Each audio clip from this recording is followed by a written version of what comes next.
श्रीलक्ष्मी श्रीमहालक्ष्मी क्षीरसागरकन्यका उत्तिष्ठ हरिसम्प्रीते भक्तानां भाग्यदायिनी। श्रीलक्ष्मी श्रीमहालक्ष्मी क्षीरसागरकन्यका उत्तिष्ठ हरिसम्प्रीते भक्तानां भाग्यदायिनी।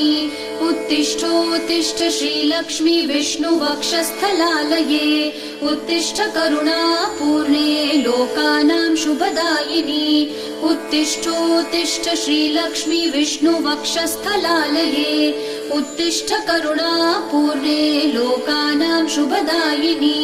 श्रीपद्ममध्यवसिते वरपद्मनेत्रे श्रीपद्महस्तचिरपूजित पद्मपादे श्रीपद्मजातजननी शुभपद्मवक्त्रे श्रीलक्ष्मी भक्तवरदे तव सुप्रभातम्।